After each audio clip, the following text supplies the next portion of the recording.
In 2023, there have been some big changes as to how Medicare covers vaccinations. Overall, it's a really good thing for you. The challenge comes in the fact that there's a lot of confusion around it.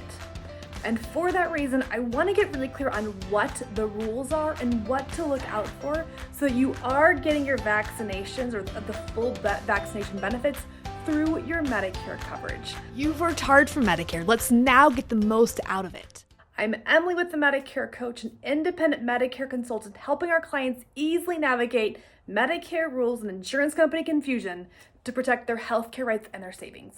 And again, the vaccinations is a big part of protecting your money, to protect your healthcare rights, because it is so important to get. And people have put off vaccinations in the past because Medicare has not always covered them.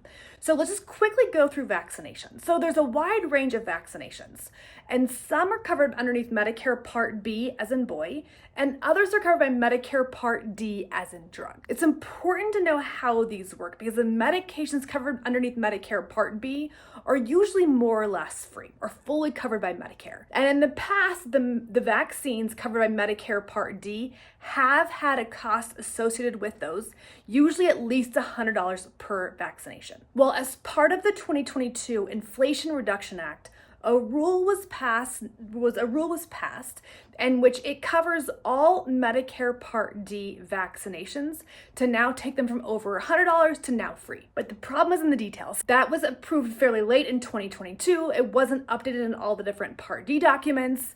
It wasn't updated in all the pharmacies, and it's been a bit of a mess. So I want to get really clear on how these work and what you should look out for to again get the best coverage with Medicare. Medicare Part B. Those vaccinations covered by Medicare Part B include the flu vaccine, pneumonia, hepatitis B, COVID, things like that, but those are the main four.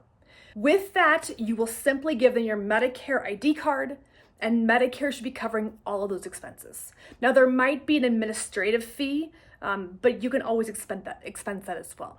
On the other hand, which is where the real change happened, was underneath your Medicare Part D drug plan. And again, in the past, the vaccines covered by these did have costs, but now they are zero.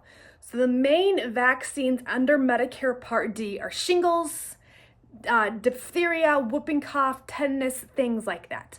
So if you are getting one of those Part D vaccinations, what usually happens is you'll go to your pharmacy and your pharmacy will give it to you. And oftentimes right now, I'm seeing some pharmacies ask our clients to pay a cost, pay something for that vaccination. And that's not accurate. That they should be paying nothing for your Medicare Part D vaccination. So if you are going to the pharmacy and getting that vaccination and they're asking you for money, start asking questions. Talk about your Medicare Part D drug plan or your Advantage plan. Talk about the things that it should be covered by, and ask specific questions as to why they're asking you for money, because you should not be paying for it. Now look, in order for Medicare Part D to cover it, you should be going to one of their preferred pharmacies. Okay, so if you're going to get a vaccination, don't just go to any pharmacy you see on the side of the street. Go to a pharmacy that is a preferred pharmacy on your plan. That can also make your life easier and be cheaper. But again, there was a big change in 2022 in which 2023 has more vaccinations covered. You have to be your own best advocate when it comes to knowing how this coverage works and knows what your cost is, because there's a lot of confusion in the market. I hope you found this helpful. Again, make sure that you like and subscribe to our channel to let me share with you more inside tips to help you easily make your right Medicare decision.